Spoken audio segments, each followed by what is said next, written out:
네, 오늘은 12.3 비상계엄 선포 꼭 1년 되는 날입니다. 국민의힘 안팎에서 쏟아진 윤석열 전 대통령과의 절연 요구에 대해서 송원석 원내대표가 장동혁 대표와 별도로 기자회견을 열었습니다. 들어보시죠.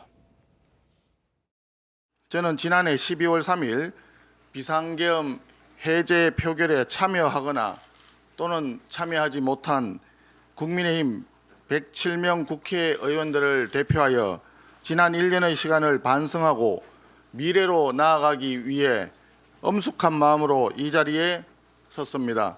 12월 7일 국민의힘 국회의원 일동은 입장문을 통해서 비상계엄령 선포로 인해 큰 충격과 불안을 겪으신 국민 여러분께 진심으로 사과한다는 뜻을 표한 바 있고, 이 같은 입장은 지금도 일관되게 유지되고 있습니다. 국민들께 큰 충격을 드린 계엄의 발생을 막지 못한 데 대해 국민의힘 국회의원 모두는 무거운 책임감을 통감하고 있습니다.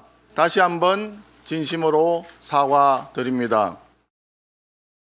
연정현님, 원내대표가 100여 명의 의원들 대표해서 사과했는데 장동혁 대표는 비상계엄이 의회 폭거에 맞서기였던 위한 계엄이었다.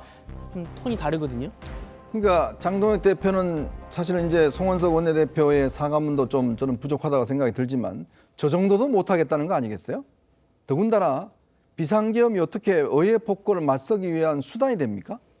아니, 계엄이 예를 들어서 정치적으로 문제가 되면 바로 계엄할 수 있어요? 자, 그럼 예를 들어서 이재명 대통령이 본인의 사법 리스크 가지고 문제가 있어서 법원에 저러면 계엄할 수 있어요?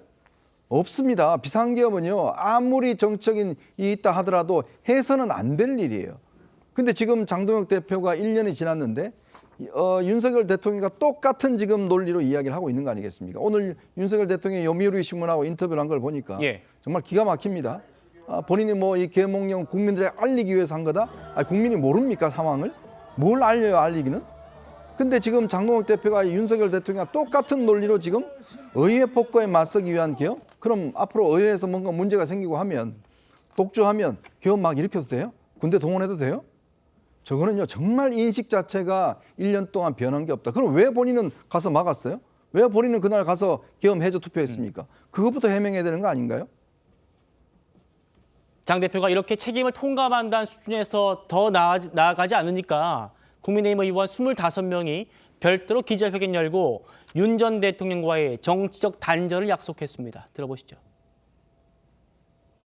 오늘 우리는 12.3 비상계엄 1년을 맞으면서 비상계엄에 대한 우리의 입장을 분명히 밝히고 그동안 우리의 잘못을 반성하고 국민께 사죄드리기 위해 이 자리에 섰습니다. 우리들의 과오를 반성하고 뼈를 깎는 변화와 혁신으로 거듭나겠다는 다짐을 국민 앞에 드립니다.